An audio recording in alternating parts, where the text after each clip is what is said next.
Cristiano Ronaldo stabbing Manchester United in the back and joining City? Well, I'm your boy FIFA. I'll tell you everything about it, and don't forget to give a thumbs up, subscribe for more, and put on the notification bell. Are you tired of your team and you want to build yourself a god squad but you're out of coins? Don't worry, in the description I put you a cheeky link that will bring you to u7buy.com, the best place for your FUT22 coins. Use the code VIVA for an extra 5% off the order and build yourself the team you always dreamt about. Starting the episode off with a confirmed deal, and almost a confirmed deal if we have to believe the rumors. Blaise Matuidi is released by Inter Miami on a free deal to make room in the squad to bring in Luis Suarez.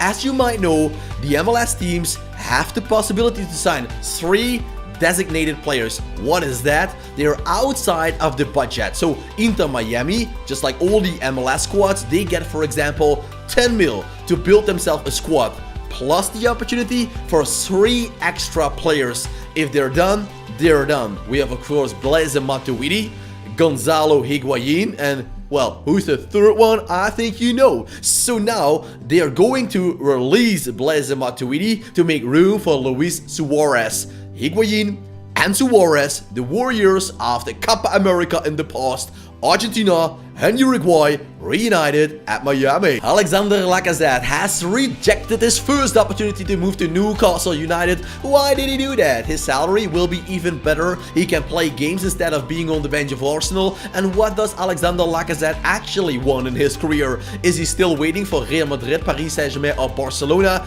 I can tell you, he can wait a very long time before that will actually ever happen. So making the switch to Newcastle, for me, it doesn't feel weird. What do you think about it, guys? Should Alexander Lacazette accept that deal, or should he keep rejecting it? What would you do if you were Lacazette? Let me know it in the comment section right now. Barcelona is looking to replace Jordon Ibe because his salary is just way too much for Barca to pay in the forthcoming season with the financial mess they made. Alex Telles seems to be a cheaper solution. Of course, there needs to be a loan fee plus an option to buy him if they want to get him in the winter. And, well, looking back on that, guys, let's be honest. If you have to pay Man United 15 mil for Alex Telles, why would you do that? With all the respect, if you give Jordon Ibe a new deal, you're just as equally spending your money, not on transfer fees, but on a salary. So for me, it's just like, yeah, if they can get Telles on a free deal, I would understand.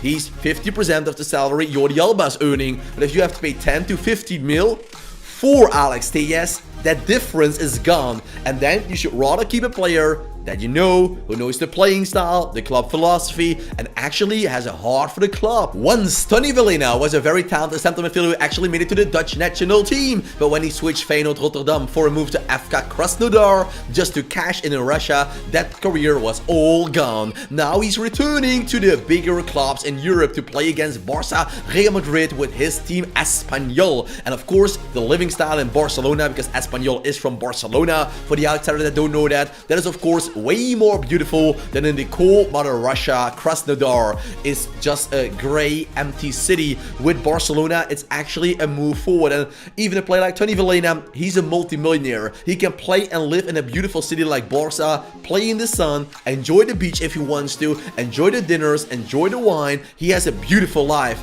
But now he has to save Espanyol from relegation to the Segunda División. If he can do that, he will be a hero instantly, and he can stay with Espanyol for the end of days. It seems that Manchester United and Arsenal are fighting it all out for Zakaria. Denis Zakaria of Borussia Mönchengladbach is leaving the club on a free deal. Why? Because he wants to get a new adventure. So far, Gladbach, their season is fantastic for beating, I believe, Bayern Munich away and at home. But for the rest, it's just a grey, empty season as well, just like the city of Krasnodar. So Gladbach is doing nothing really special. I think they will not reach Champions League football. They're losing Ginter on a free deal, Zakaria on a free deal. I think they have to start all over after this season. So far, enjoy him as long as you can. And Zakaria is a good player, but I'm afraid with both clubs, he could be on the bench because he's not really impressing me at the moment. 18 million pounds Liverpool cashed in when they sold Jordon Ibe in the winter, or was it the summer of 2017-18, to Bournemouth. Well, that's like selling your Bitcoin today and tomorrow it's worth absolutely nothing. You say to yourself, Wow, that was a great deal for me to do because Jordon Ibe never reached anything of the player he was in the youth academy of Liverpool. He didn't even become a starting player of Bournemouth. He was loaned out several times. He was a free agent for 6 to 7 months, and now he's going to Adanaspor in the Turkish Super League. So yes, the youngster that was forgotten has gotten himself a new club. Still only 24 years of age, Jordon Ibe is entering the last stage of his career. If he won't make it this time, he will be forgotten, just like Freddie Adu. Another player rejecting a move away from an English Premier League side after Lacazette. Also, his Frenchman buddy Anthony Martial has rejected the first opportunity to move within the Premier League. He wants to stay with Manchester or go abroad, and that is where Juventus is coming in. If we have to believe the rumors, Juve is signing Martial at the end of this transfer window. They wanted to go for Mauro Icardi, but Icardi is also heavily linked with Newcastle United, so that's all out in the open. I think for Martial, the switch to Juventus could be a brilliant one. He will be their main striker. They're building a team step by step to become better, and with the confidence of the coach, I think Anthony Martial can actually become a 20+ goal scorer. He needs some confidence, some spirit, and if he can find that, yes, he will actually be a top player. Nat Phillips linked with PSV Eindhoven, and the funny thing is, PSV is shorted out as Philips Sportverein. In Dutch, it's Philips Sportvereniging actually. So that means Philips is going to the Philips Stadium. Is actually, they named their stadium to Nat Phillips already to show him respect. So if I was this player, I would not hesitate. If you can play in your own nicknamed stadium, you should do that any day of the week. A transfer of £12 million should bring for the team that is chasing the league title alongside Ajax Amsterdam and Feyenoord. £7 million is the transfer fee Mark Overmars, the technical financial director of Ajax Amsterdam, is demanding for Nicolas Tagliafico. Why is he so cheap, FIFA? Well, first of all, Tagliafico is almost 30. Ajax signed him out from Independiente for £5 million 3 winters ago. So they're actually winning money, and they had a player for 3 seasons in his prime. They're not really wanting to keep him, so 7 mil is good enough. We've heard Aston Villa, we had the links with Juventus, Inter, all those teams want to getting Tagliafico, but also Barcelona is considering the move for the Ajax Amsterdam player. That's Hickey, the man of Bologna in the Serie A. He's linked with Brentford, and well, I have a feeling nowadays if Brentford is interested in a player, it's a golden opportunity and a fantastic signing for a player that is just like, wow, we haven't seen him, but it must be good because Brentford is interested. It's like Brentford scouting all over there, like you can do on Championship Manager, Football Manager in the past. You couldn't go wrong. With good scouts, you knew how good a player actually was, and if he had the opportunity to become a superstar. In real life, you can't actually predict that. That would make it way too easy, but it seems like Brentford is hitting one jackpot signing after another one. Barcelona is also considering a new goalkeeper, or a second one at least. They want to get a go of Neto because he's earning way too much. Ter Stegen is a question mark, and Rossi, the goalkeeper of Boca Juniors, is there to be the second goalkeeper for the forthcoming season. And this is something I really don't understand. I'm putting it out there. A team like Barcelona in a big financial depth for backup goalkeepers, backup fullbacks. Why would you not invest in your youth academy? Why do you spend so much money on your academy if you can't actually get yourself a backup goalkeeper or a backup center mid or a backup fullback? If you can't do that, get rid of that academy. Don't do it. Spend your money on the first team only. Of course, a club La Masia, it's a huge academy. You can't do that. I understand.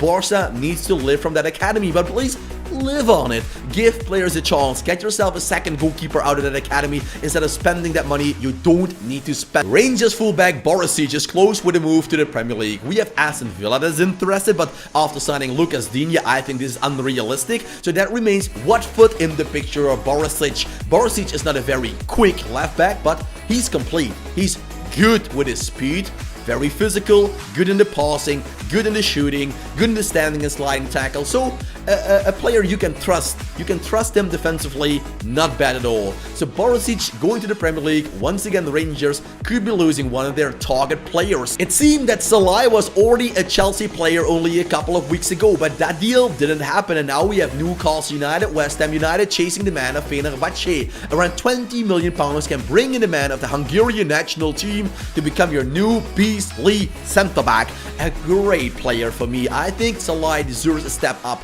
Fenerbahce at the moment is just a mid-table team in the Turkish Super League. Thus 20 million pounds can be spent in a very good way to bring Fener back to the top. If they want to do that, Salai is open to go. He can sign a bigger contract, a better contract, and with his physicality and great aerial battles, he will be, I think, a revelation in the Prem. Feyenoord Rotterdam is signing up one of the most favorite players of Swedish side AIK, and that is Walemark, a right winger that costed them 3.5 million pounds. And for a team like Feyenoord, that is quite an impressive transfer budget because they let go of Mark Dimas, I believe, and they still have the opportunity to sell several others. They of course lost Steven Berghuis to Ajax Amsterdam on the right wing, and now they're getting back a young, fresh Swedish player. Can he bring the goods? Well, we have to wait and see. In Championship Manager, Football Manager, I must say, he is one of those hidden gems. Cristiano Ronaldo is a prima donna. That means a little bit like acting like a girl on stage, and an irritating factor in the team and the dressing room of Manchester United. Ouch, those words hurt. Some people, well, teammates of Ronaldo are putting that to the press. That is not really good for the team spirit, I guess, because Man United is struggling in every area at the moment. In the Premier League, I believe in the Champions League, it will be very tough for them to go to the next stage. But still, Ronaldo is a Man United player. He wants to get away more and more, because if the dressing room isn't feeling good, Ronaldo doesn't feel good, and the results will go down. And now there are some people shouting Ronaldo is turning to City to become the Premier League winner, plus stabbing United in the back to play for their biggest rival team. I think this can actually never happen because, well, how would he do that? Of course, United fans still love Ronaldo, but by doing this, you will win yourself a Premier League title. I understand. Funny thing would be if Ronaldo joins City, City will go down to the second spot and Chelsea will take over, Liverpool will take over it, and then he doesn't even win the Premier League title. It could happen, but, well, I was shocked hearing that. He's irritating a prima donna. Wow, something like Ronaldo.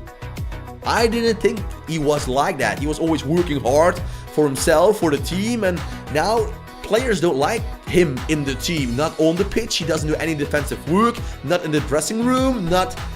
Ouch! Trouble in paradise. The Red Devils actually have devils in their squad, and they need to fix it as soon as possible, and I think Ralf Rangnick is not the man to do that, but that's my opinion. Well guys, if you love the videos, give it a thumbs up, subscribe for more, and put on the notification bell, and I see you back every single day with a new transfer video and FIFA 22 content.